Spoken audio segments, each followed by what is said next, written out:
Hello everybody, welcome or welcome back if you've been here before.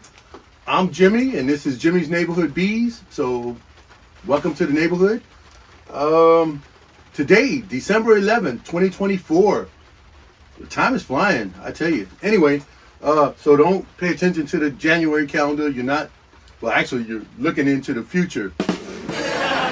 Anyway, so for those of you who know, the North American Honeybee Expo, the first weekend in January, and I'm going to talk about the second weekend, that Saturday in January, in a minute.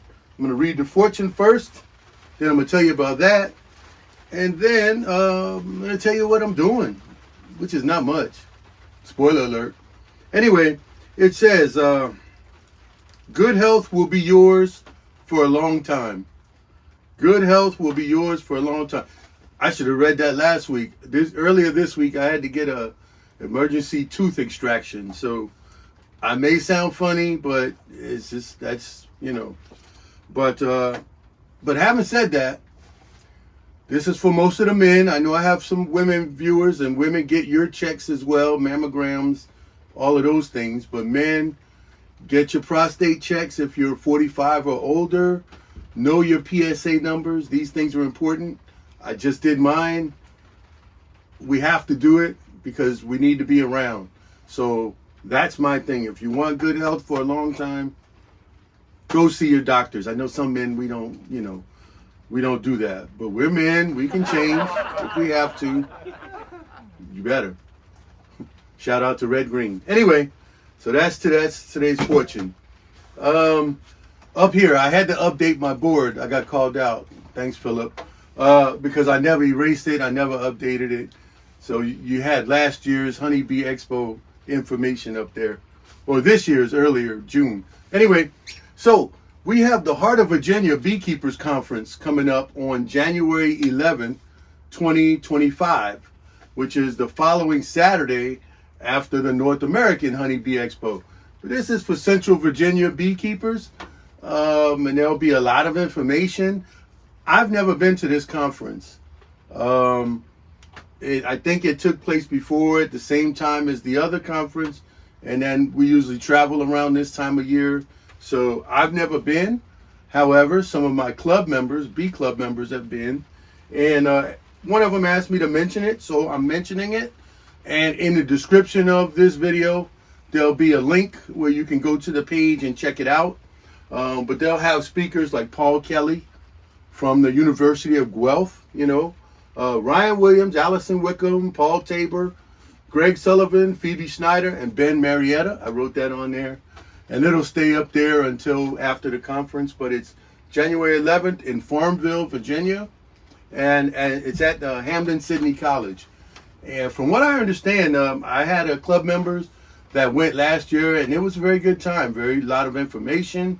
A lot of connections were made. There are other beekeepers in the region that that sell equipment, that do. So I may attend, but as I said, it's the weekend after the Honeybee Expo, and then the next weekend more bees. I would be very busy. Okay, I had to say that. Dad jokes. Anyway. So, that first 2 weekends, I'd be very busy. Anyway, I'm not going to say that anymore. All right.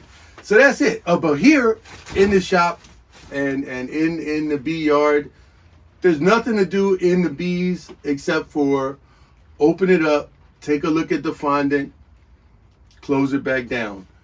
They're not using the fondant as much, like maybe the one that's using it the most used about maybe a quarter of the fondant. We've had cold weather. They were stuck inside for a bunch of days. Today it was warmer. However, it rained all day. Today it got up to 60, 65 degrees Fahrenheit, Celsius down here. But it rained the whole day. So there was a couple on the landing board coming in and out. Maybe they were gathering some of that rainwater. I don't know. But they weren't really flying or anything. Tomorrow, it's supposed to be colder in the next few days. So we'll get a couple of warm-up days in the weekend. But we'll see what happens. The bees, all I can do is check on the fondant, and when it's time to replace, I have replacements already on standby.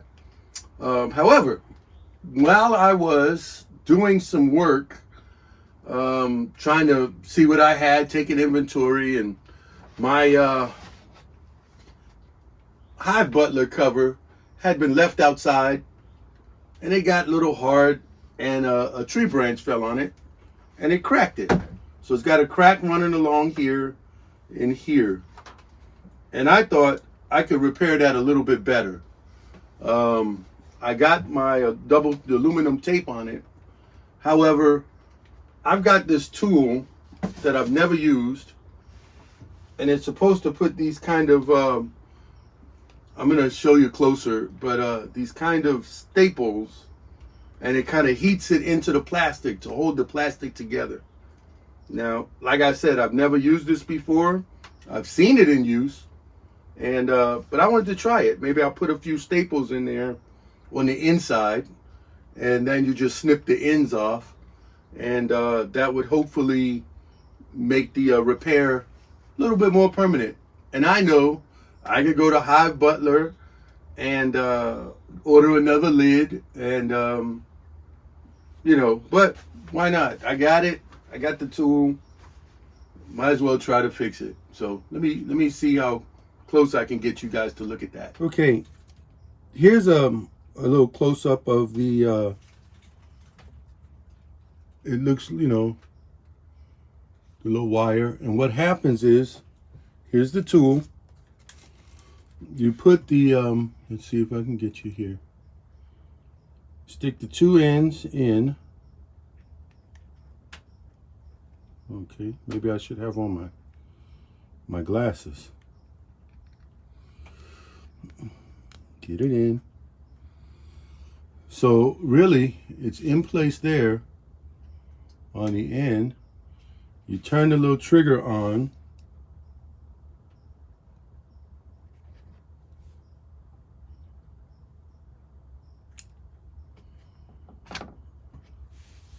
Oh, okay. Let's try this again.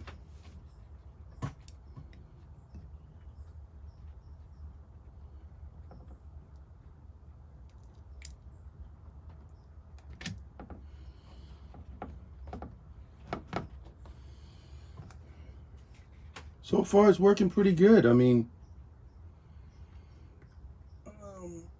basically, you're putting electric through the wire. You're plastic welding, basically.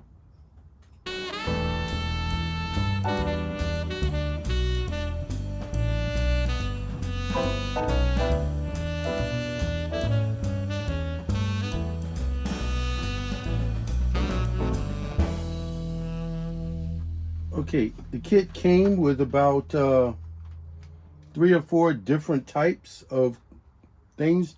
I'm going to try to see if this one, I don't know if you can see it, would work in a corner.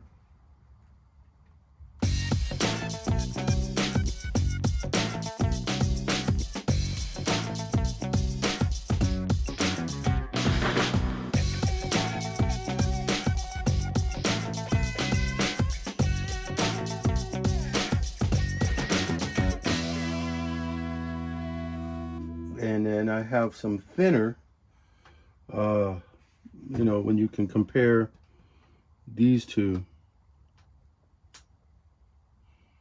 Let's see. I don't know if they're showing up, but so anyway, we'll put these 2 thin ones in and see what they do.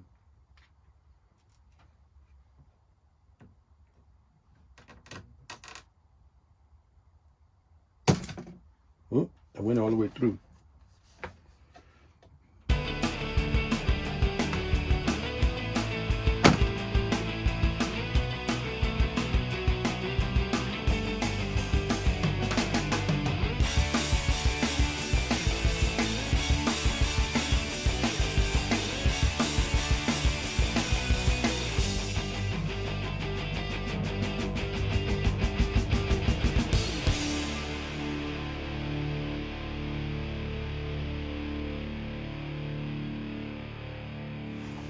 Okay, it's a short video because, like I said, I'm just doing everything everybody else is doing. Checking your inventory, building frames every now and then. You guys don't need to see that.